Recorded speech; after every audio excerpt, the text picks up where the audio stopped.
Good morning, everyone. Thanks for coming. Hope you all had a nice holiday with your families. Happy New Year. Good to see everyone. This is our first court conference of the new year. We were served. We received it last night, about 5 o'clock last night. Comprehensive omnibus motion. Seeking a number of items of relief from the court. The court gave us till, I believe, March 3rd or so to answer the motion, which is, I think, 7 weeks.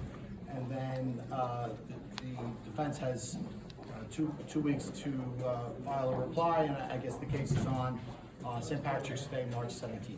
So that's basically it. If anybody has any questions. The judge says he wants the trial to start by Labor Day. Is prosecution ready for this trial to get underway? We have no choice, and we are ready. But the judge was very explicit with that, and that is the court's intention, and obviously we will comply with that request. Hi, do you have any comment on the motion about regarding Saturday?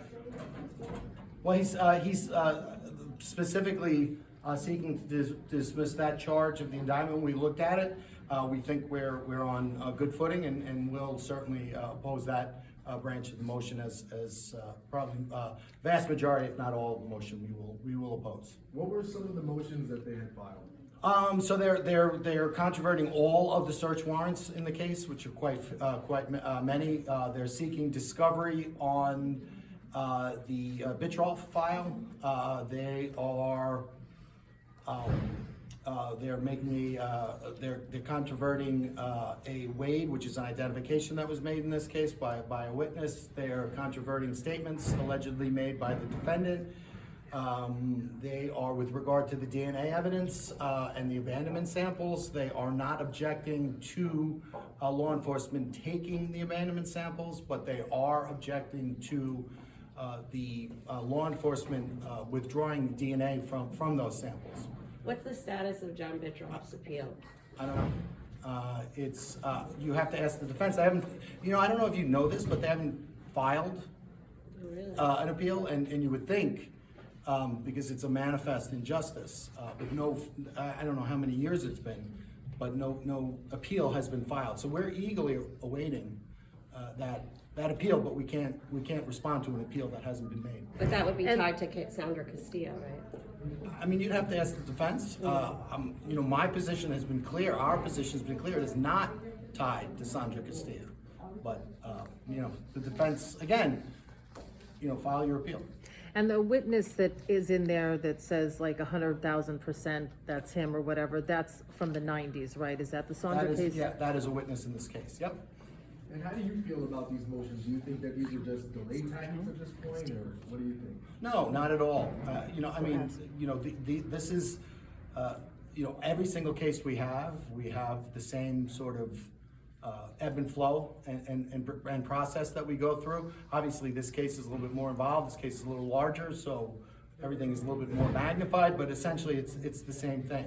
So, we do our investigation, we file our charges, and then the defense, they have an obligation to examine it, argue against it, and file whatever motion they deem appropriate.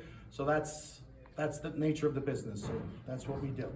And as we inch closer to a lengthy and very expensive trial, are there any circumstances under which you would consider a plea deal? I would say maybe inch for you. It's there's a lot of work involved for both sides.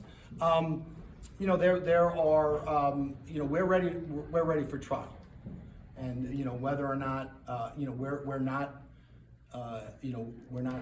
going to do anything but prepare for trial.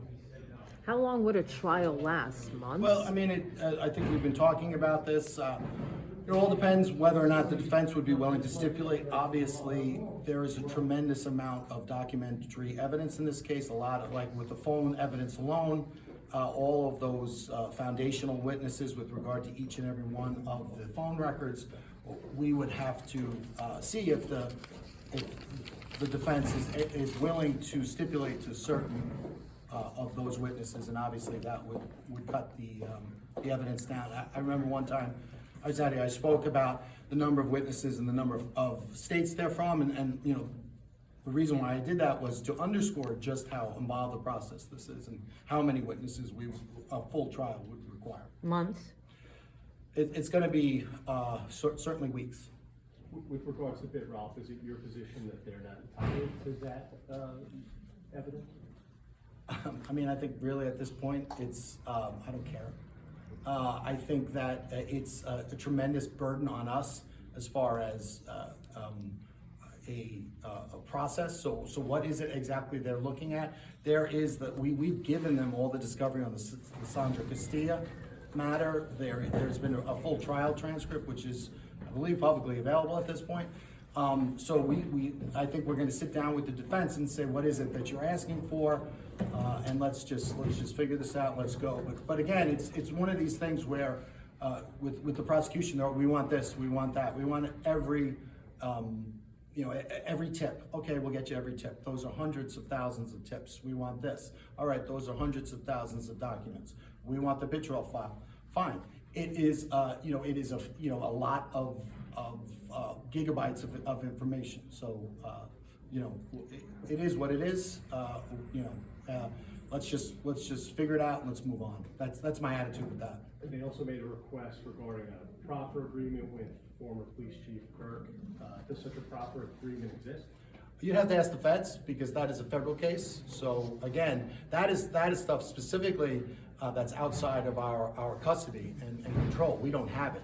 But you do have a current ongoing state case as well with Chief Kirk, right? You're talking about that case in Yeah, I think they also the B included misdemeanor that case. That case. request for any relevant related to that as well. Okay. I mean, I don't know.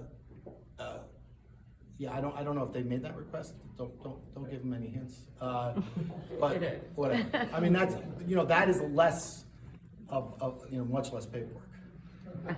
But obviously, like, defendants have privacy rights too. So I don't know how that works. Mr. Tierney, do you have any comment on the arrest of Andrew Dykes as it pertains to Ms. Jackson? And is there going to be any charges on Tatiana, the baby that was found in Suffolk County? I have no comment, and there will be no charges with regard to the baby in Suffolk. Why not?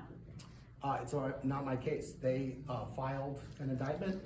I'm not going to comment on that indictment because it's not my case. I have not seen the evidence. It's their evidence.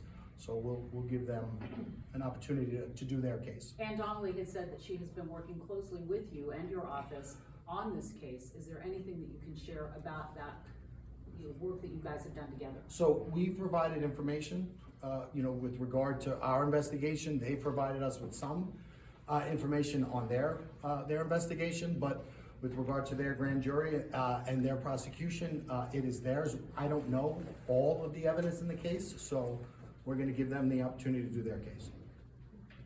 And back to the possible plea agreement with Rex Heuermann, a lot of people have been talking about it. You're saying that there is nothing on the table? No, absolutely not. Could he potentially face federal charges on top of this? Well, there would have to be jurisdiction with regard to the federal case, and I don't believe that the federal government would have jurisdiction in this case.